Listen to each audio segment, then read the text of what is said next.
High friends, welcome back to my channel English learning with Joy.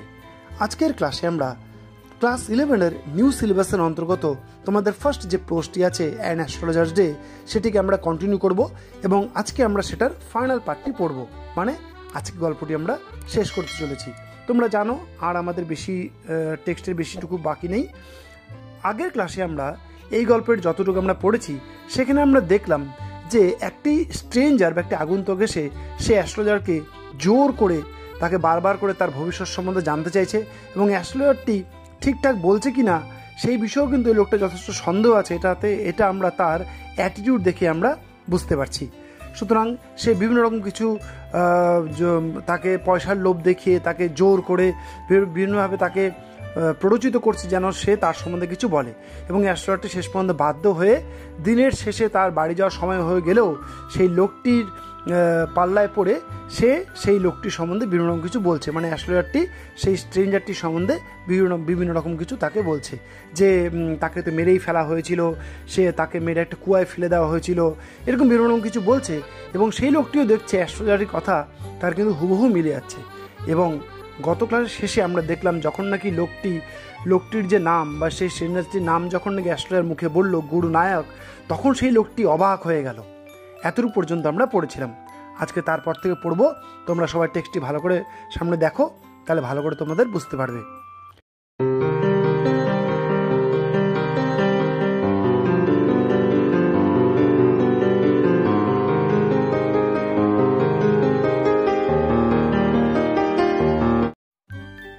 As I know all other things, যেহেতু আমি কিন্তু সব কিছুই জানি, Guru Nayak listen carefully to what I have to সে।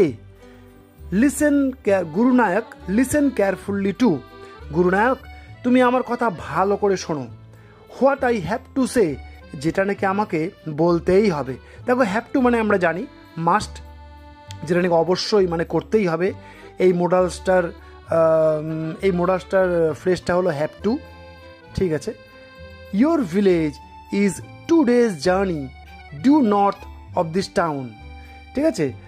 অ্যাস্ট্রোলজারটি বলছে সেই লোকটিকে বা গুরুনায়ককে বলছে তোমার যে গ্রামটি, সেই গ্রামটি কিন্তু এখান থেকে 2 দিনের যাত্রাপথ, মানে 2 দিন গেলে তোমার গ্রামটি কিন্তু তুমি কিন্তু পাবে, যেটা নাকি due north of this town, এই টাউনের নর্থে।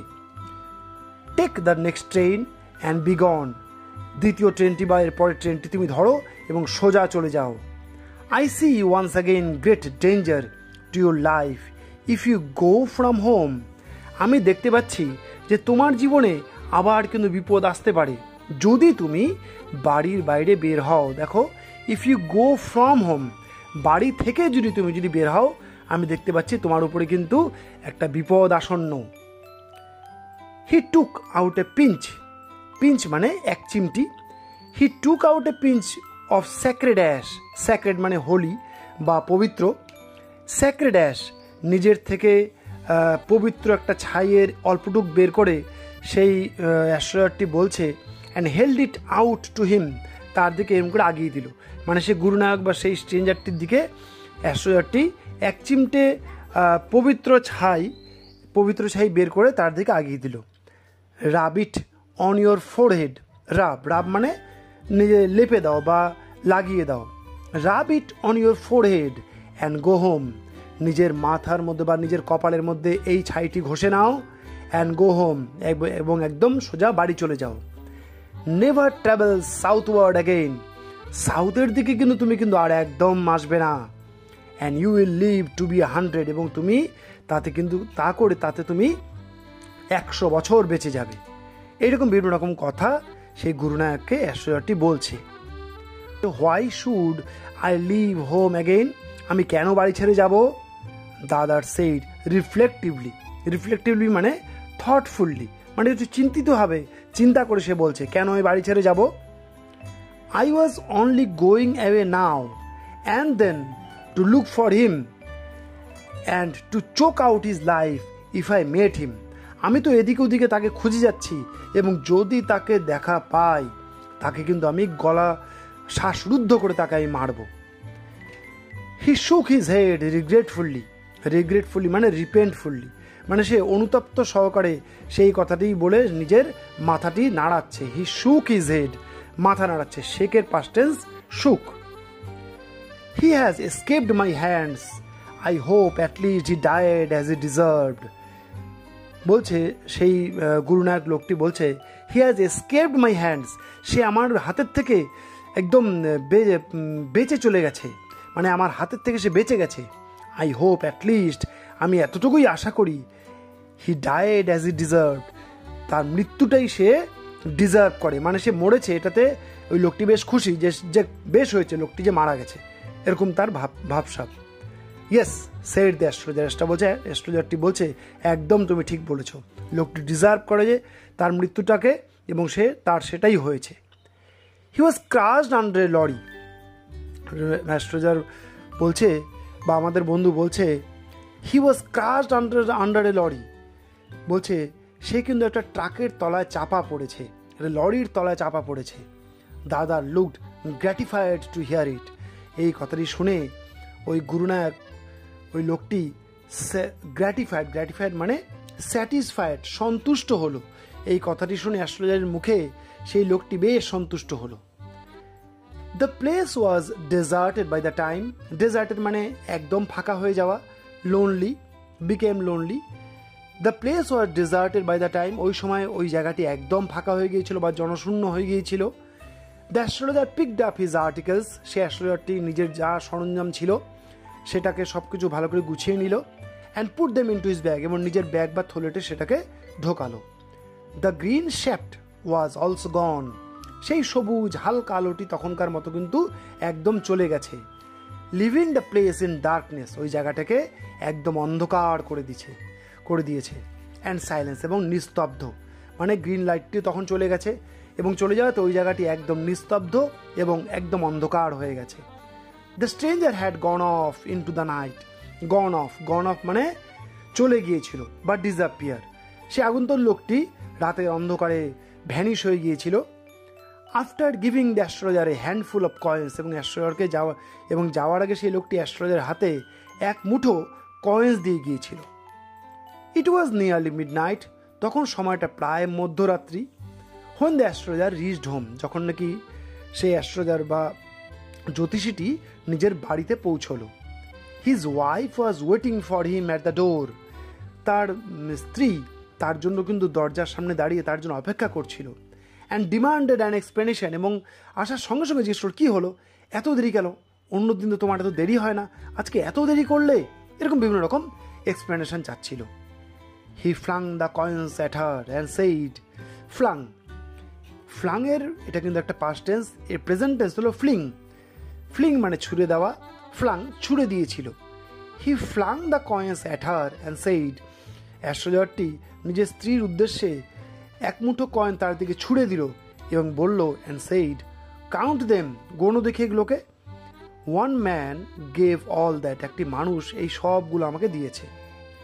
12.5 আনাস, শি সেইড কাউন্টিং, তার স্ত্রী ওটা গুনে বলল 12.5 আনাস, মানে 12.5 আনা আছে এখানে।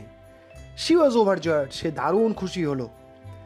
I can buy some jaggery and coconut tomorrow, আমি এটা দিয়ে আগামীকাল সাম জ্যাগারি মানে গুড়, অ্যান্ড কোকোনাট টুমরো, আমি আগামী দিন এই পয়সাগুলো দিয়ে কিছু গুড় এবং নারকেল কিনবো।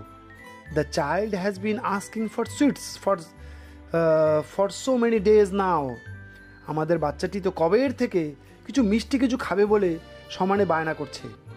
I will prepare some nice staff for her, আমি মিষ্টি কোনো কিছু তার জন্য কিন্তু তৈরি করে দিব। দেখো চাইল্ড বাদেও কিন্তু এখানে বলছে ফর হার, মানে তাদের যে চাইল্ডটার কথা যেটা নাকি বলছে সে কিন্তু একটি মেয়ে, ফর হারের কথা বলছে, for her. The swine has cheated me, swine এখানে সোয়াইন বলতে কিন্তু শুয়োর, একটা গালাগালি দিয়ে সে অ্যাস্ট্রোলজারটি বলছে the swine has cheated me, সেই শুয়োরটি আমাকে কিন্তু ঠকালো। হি প্রমিসড মি এ রুপি, সে আমাকে 1 টাকা দেবে বলেছিল। সেইড দ্য অ্যাস্ট্রোলজার, সেই জ্যোতিষীটি বলল। She looked up at him, তার স্ত্রী অ্যাস্ট্রোলজারের দিকে তাকালো এবং বলল, ইউ লুক ওয়ারিড, তোমাকে চিন্তিত দেখাচ্ছে। হোয়াট ইজ রং, কী হয়েছে গো? নাথিং, কিচ্ছু হয়নি। After dinner sitting on the pyol. Pyol মানে লো বেঞ্চ, একটু নিচু একটা বেঞ্চ, একে পিওল বলা হয়। আফটার ডিনার রাত্রের খাবার শেষে সিটিং অন দ্য পিওল, সেই বেঞ্চের মধ্যে বসে হি টোল্ড হার, সে মানে অ্যাস্ট্রোলজারটি তার স্ত্রীকে বলছে, do you know a great load is gone from me today. তুমি জানো আমার মাথার থেকে আজকে বিশাল একটা বোঝা নেমে গেছে, তুমি কি জানো? I thought I had the blood of a man on my hands all these years. আমি ভাবতাম এতদিন ধরে যে একটা মানুষের খুন বা একটা মানুষকে খুন করেছি আমি, সেই দায় বা সেই রক্তটা আমার হাতে লেগে আছে এতগুলো বছর ধরে, কিন্তু আমি এটাই ভাবতাম। That was the reason why I ran away from home. এটাই ছিল সেই কারণ যেই কারণের জন্য আমি বাড়ি থেকে পালিয়ে এসেছিলাম। র্যান অ্যাওয়ে, পালিয়ে যাওয়া। সেটেলড হিয়ার, এখানে এসে নিজের সব কিছু ঠিকঠাক করলাম, এখানে বসতি করলাম। অ্যান্ড ম্যারিড ইউ, এবং তোমাকে বিয়ে করলাম। হি ইজ অ্যালাইভ, কিন্তু তুমি জানো সে বেঁচে আছে। শি গ্যাসপড, তার স্ত্রী দীর্ঘ নিঃশ্বাস ফেলল। ইউ ট্রাইড টু কিল, তুমি তাকে মারতে গিয়েছিলে? ইয়েস, ইন আওয়ার ভিলেজ, হ্যাঁ আমাদের গ্রামে। When I was A Seely ইয়ংস্টার, যখন নাকি আমার বয়স আরও কম ছিল। উই ড্র্যাঙ্ক, আমরা একবার খুব করে মদ খেয়েছিলাম। গ্যাম্বেলড, জুয়া খেলেছিলাম। অ্যান্ড কোয়ারেলড ব্যাডলি ওয়ান ডে, এবং একদিন আমরা নিজেদের মধ্যে প্রচণ্ড রকম ঝগড়া ঝামেলা করেছিলাম। হোয়াই থিঙ্ক অফ ইট নাও, আমি এই কথাটি এখন কেন ভাবছি, মানে অ্যাস্ট্রোলজারটি নিজে নিজেকেই বলছে, আমি এই কথাটি এখন কেন ভাবছি। টাইম টু স্লিপ, ঘুমানোর সময় হয়ে গেছে। হি সেইড ইয়র্নিং, হাই তুলতে তুলতে, ইয়র্নিং মানে হাই তোলা। হি সেইড ইয়র্নিং, সে হাই তুলতে তুলতে এই কথাটি বলছে। And stretched himself on the pyol, এবং সেই বেঞ্চের মধ্যে নিজেকে এলিয়ে দিল এবং শোয়ার চেষ্টা করলো। তাহলে দেখো এই গল্পের শেষে আমরা বুঝতে পারলাম কি, যে যেই লোকটি নাকি স্ট্রেঞ্জার হিসেবে তার কাছে এসেছিল, সেই গুরুনায়ক, এই গুরুনায়ককেও কিন্তু মারার চেষ্টার জন্য ওই অ্যাস্ট্রোলজারটি গ্রাম থেকে কিন্তু তখন তড়িঘড়ি পালিয়ে এসেছিল। ঠিক আছে, এতদিন পর্যন্ত সে ভাবতো যে সে হয়তো সেই লোকটিকে মেরেই ফেলেছে, মানে অ্যাস্ট্রোলজারটি হয়তো গুরুনায়ককে মেরেই ফেলেছে। ওজন দেখো, যখন নাকি ওই লোকটি এসে যখন নাকি অ্যাস্ট্রোলজারকে বারবার করে বলছিল আমার সম্বন্ধে বলো, আমার সম্বন্ধে বলো, তখন কিন্তু অ্যাস্ট্রোলজার প্রথমে বলতে চায়নি। পরে যখন সব কিছু ঠিকঠাক করে বললো, এবং সেও যে অ্যাস্ট্রোলজারটি যখন বেশ স্বস্তি পেল যে এতদিন পর্যন্ত যাকে নাকি ভেবেছিল আমি মেরে ফেলেছি, তার মৃত্যুর দায়টি আমার উপরে ছিল, আজকে যখন তাকে দেখলো যে সে বেঁচে আছে, এটাতে অ্যাস্ট্রোলজার কিন্তু দারুণ খুশি হলো। তাহলে আই হোপ আজকের ক্লাসটির দ্বারা তোমরা পুরো গল্পটি খুব ভালো করে বুঝতে পেরেছো। গল্পটি তোমাদের কেমন লাগলো, বা গল্পটির মধ্যে কোনো জায়গায় যদি বুঝতে কোনো অসুবিধা হয় কমেন্ট সেকশনে অবশ্যই জানিও। আমাদের দেখা হবে এর পরের একটি ক্লাসে, যেখানে আমরা পুরোটার একটা এমসিকিউ, একটা পার্ট একটা পাবলিশ করব, যেখানে এমসিকিউ সব কিছু দেওয়া থাকবে। গত আরেকটি এমসিকিউ ক্লাসে তোমরা অনেকটাই এমসিকিউ দেখেছো এখান থেকে। এর পরের ক্লাসটা ভালো করে ফলো করো। ততদিন পর্যন্ত তোমরা ভালো থেকো, সুস্থ থেকো। Good bye.